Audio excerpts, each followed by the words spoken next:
Welcome back to the Prosperity Playbook podcast. You've got Renee, Courtney, and Britt here. We are three friends who came together to share with you some of the life lessons that we have learned along the way, maybe in a painful way, so we can help you not do that.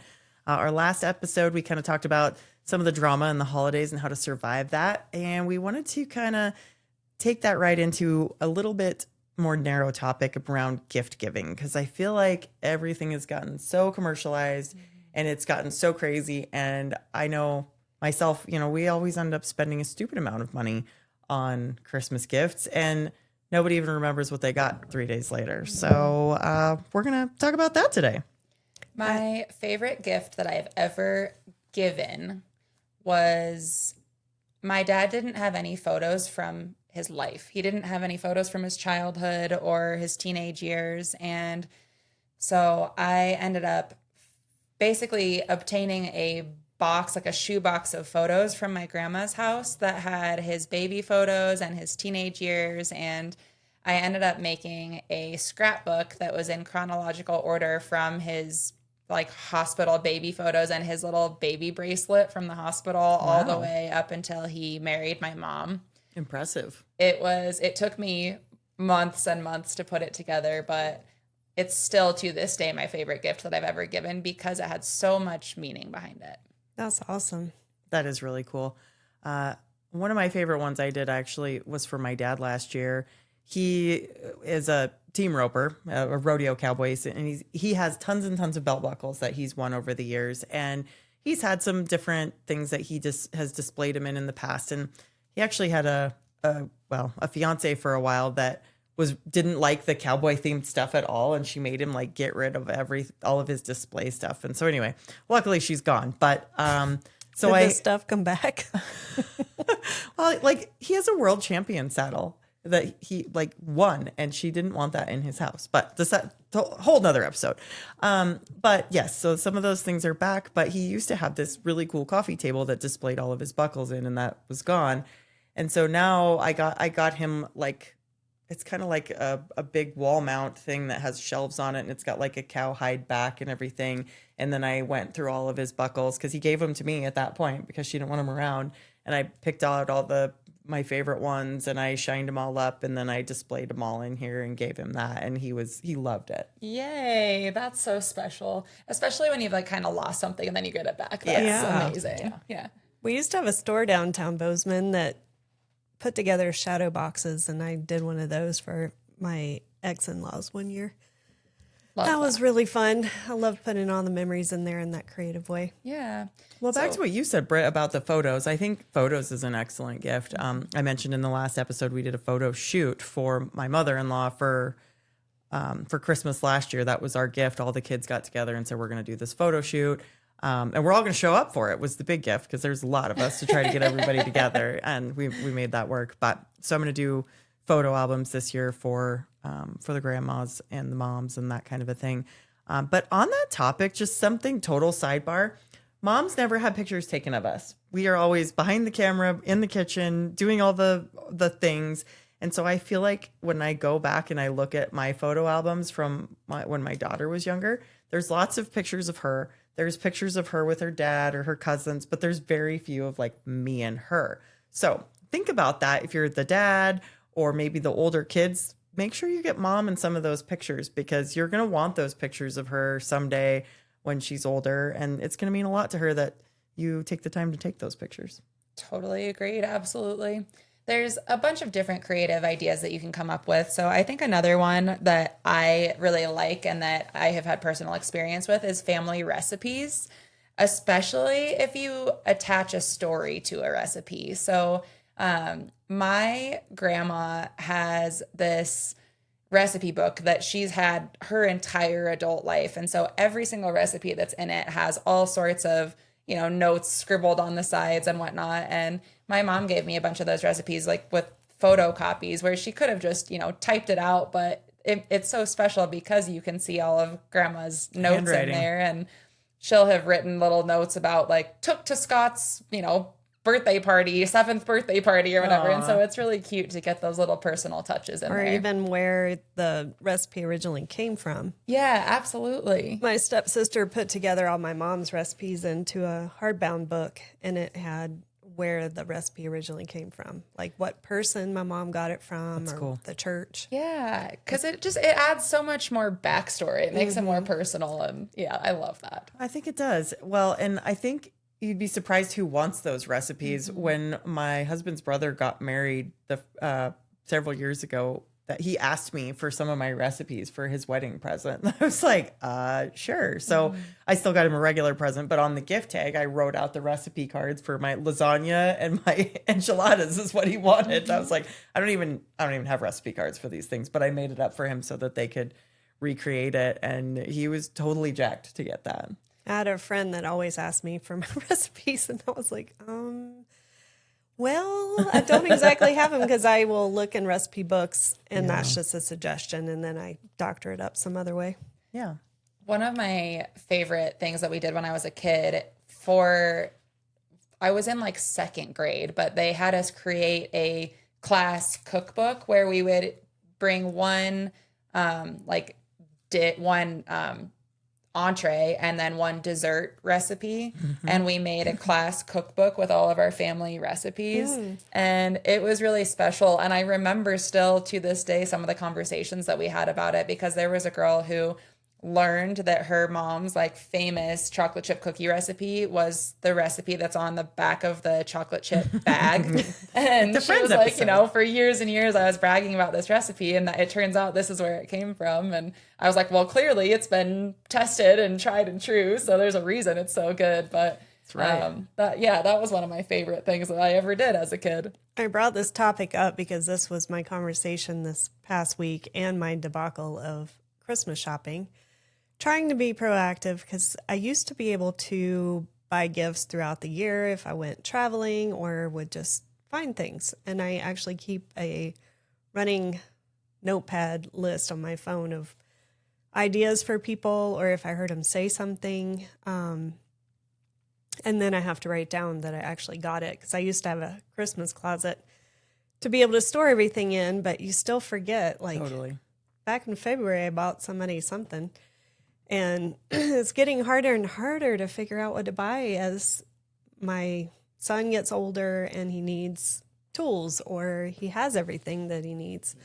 And now they're expecting a baby, but they just had 3 baby showers and they pretty much have everything that they will need for the baby. So I was trying to think, what other kind of ideas could we come up with that are not gift oriented? It's experiential, or like you were talking about with the recipes.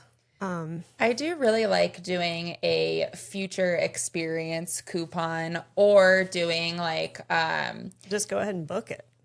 Yes, or doing a coupon for like acts of service. Like I have given people, lawn mowing or babysitting coupons that I created where they can call me and ask me to babysit for them on a future date. Or you can do a future experience can be like game night, coffee date, home cooked dinner, etc., where either you can go ahead and book the experience, like an axe throwing party, or book a reservation at a restaurant that's really hard to get into. But I think that can be hard unless you know the person's schedule, because we're all so busy as humans. So if you can make it something that's more personal, where it's something that you will provide to them, then it gives it a little bit more flexibility, where, make a little book of coupons. I think as a kid, I gave my parents a coupon that was just like a bunch of chores that I would do from them. And my dad laughed because he was like, honey, you're going to be doing these chores anyways, but thanks for the coupon book. Well, I think sometimes when families get big, it gets really hard to try to buy for everybody. One, it gets really expensive. And like I said, my husband's brothers, one has 5 kids and one has 6. Like, there's no way you could buy a meaningful present for all of them. Like, just trying to keep track of how old they all are is hard. So one of the things my family's always kind of done, and I think this started when we were younger because we just didn't have a lot of money, and it was like you couldn't buy for everybody. And so we would just draw names. So everybody's names would go in a hat, and then you'd pick out, and it was secret. You didn't tell anybody who you got. And then everybody only had to buy one gift. But then I mean, otherwise, if everybody's getting 47 presents, like it just gets overshadowed. And we would do a limit. It would be $25 or $50. And we actually still do this within my family, not for like my husband and my daughter, but my mom and my stepdad and my sister and like my husband, we all together only just buy one present for somebody in that group because it's just too hard. We're too hard to shop for. We all just buy whatever the hell we want. And it's really taken a lot of the stress off of it. And especially where my sister's flying here from Texas, trying to haul all of those extra presents are. Well, and then it gets hard too. If like one person gets you 5 presents and you only got them one present, you're going to feel guilty even if they don't expect to get anything back. It's just kind of like the human condition. But I like the white elephant parties where you can regift things or find things that are really fun. Yeah. So I saw you went to the Broncos game recently, and I had gone this one year and knew we were going to have a white elephant party. So I collected all the cups and all the pom-pom things that were left in the stands and had a huge bag. Perfect. Man, people were fighting over that. I love that. Yeah, we have done white elephant parties in the past for our Biz to Biz Christmas party and some things like that. And I do think it's super fun. You can make it where we do it actually for my office a lot too when we do Christmas parties. Sometimes you can make it a funny thing where everybody buys something silly, or sometimes you can make it something nice. We've done this usually in the mortgage business. Everybody buys some form of alcohol. That's usually how it ends up. But the biz to biz ones, we've had some funny things. For example, the gal in our group that's a dog groomer, she picked a gift that it was a calendar of dogs pooping in beautiful places. She was thrilled to have that. So, I bought it thinking it was a funny gift. Or we had one that was like a fanny pack that looked like a big fat belly. Amazing. Or actually the one everybody fought over a couple years ago was a blanket that looked like a tortilla. Looked like a big flour tortilla, and everybody fought over that. I mean, you just never know. So it's kind of fun. It takes the pressure off. It doesn't have to be super expensive, and it lets everybody participate. Yeah. One of the things that we do every year is we will get a gift from Santa that is a family game. And I think a lot of people will do like a puzzle or a game or something where it's an experience that everybody gets to have together. It's one gift that everybody gets to benefit from, which is always a good time. When you can create a memory from a gift, I think that's pretty priceless. I agree. We play a lot of games in my family, so there's always a game under the Christmas tree. At least there's usually like an adult one and there's a kid one. And that reminds me of one place I was shopping this past week that I love their products, but I hate how they have their whole thing set up. So it's Sharper Image, and you go in there and they add shipping on that's like exorbitant, and then they give you a credit to use in a future order. And I'm like, I order from you once a year, so I'm not going to order at all. yeah. So I don't understand why they would make it that way. I know they're trying to hook you in for later, but it actually is backfiring, just so you know. One of the most meaningful gifts that I have ever gotten was a video that my friend sent where she basically recorded like a love letter to me where it was just, like the reason that I love our friendship, the things that I love the most about you. And I was sobbing by the end of it. Oh my goodness. And I will still go back sometimes and watch that video when I'm having a bad day and, just like remind myself of the things that really matter. Yeah. And I think that things like that, it feels really cheesy when you're in the moment, but like that's what life is all about, is the human connection and the human condition. And I love that. And I think if you're looking at either if you are a grandparent or you're a grandkid, like those can be some of the most memorable types of things to get from somebody in a different generation in your family too. We were just reading a poem that a great grandma had written about herself and her life and all of the things that she had been through. And I read it like 4 times because it was just so fascinating about, amazing. She had to walk 2.5 miles to get to her school every day. And she lived in a home that didn't have any running water or electricity, or like, it was just so fascinating to read that. So don't be afraid to just share your life with people too, because that in and of itself is a gift. Well, when we started talking about this, I brought up that I'd read somebody's post today that they write letters to their 2 children every year and put them under the Christmas tree, and that's what they open every year. And so they'll have a whole collection when they get older to read about how they grew that year, what they learned, what person they are turning into, and it'll be Cute. really I love that special. idea. That's really, really That's a cool idea. so cute. That's a great thing to start for Grady's kid, you know, when they're just know. from as a baby at that. And even if you did it and he did it and Creek did it, like there's going to be different things that they felt from Whole everybody. book. Yeah, it totally could be. And maybe that is what you actually gift the first year, is an actual book that says like, okay, your first year, here's your letters from mom and dad. Here's the second year. And it's just someplace where they can actually keep them going forward. Thanks. That was a great idea, because I woke up the other morning thinking how excited I am to be becoming a grandmother to my son's child. It's like an extension of him, and I feel like I'm going through the whole process of having a baby all over again without all the bad parts of it, or the challenging parts of getting bigger and going through the labor and delivery. So I could write all about that first. You could. And what about like doing a 23andMe or something like that? Or what are the other ones where like you do a DNA test, you could get your grandma one like that, and she could learn about her relatives or something like that. I mean, you might also dig up some family drama that you didn't mean to, but I do think that Like ancestry.com. yeah, exactly. It could be an interesting thing to like get them knowing more things about it, and that could be something that could potentially continue on with the generations as well. I love that. Yeah, I think if you absolutely cannot go buy a physical thing, but you're wanting to gift something, customize it to something that you know that they actually need. You know, pet sitting. Maybe you are a super good organizer and you could organize their pantry for them.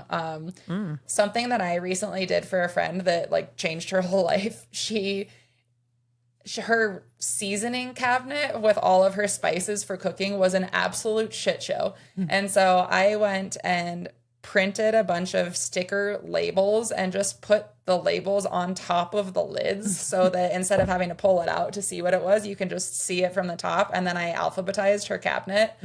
And she was like, you don't understand. Like every single time I open that cabinet, I'm just so thankful and it makes me so think happy. of you. Yeah, exactly. So there are a lot of creative ways to give a gift that means something to somebody, even if it wouldn't mean something to you. Like if you know that person, you'll know what they need. Yeah, I mailed all my clients last year a pack of spices. Oh, 'Cause yeah. We have that little company, Fisher, here that sells them in the store, and it's like $2.50 for a little pack of spices. But I love their flavored salts. Yum.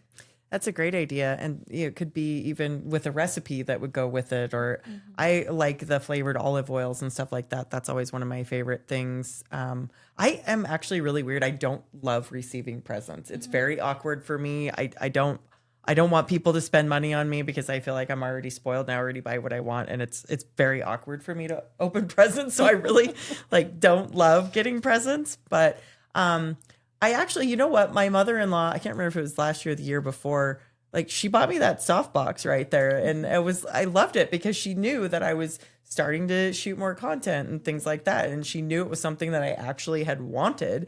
And everybody was like, that's the lamest present ever. I'm like, actually, that's the best present I got. You're like, that's everything that I wanted. Exactly. I will use it all the time. They get you. Yeah, exactly. My mom has a hard time shopping for herself now that she's 80.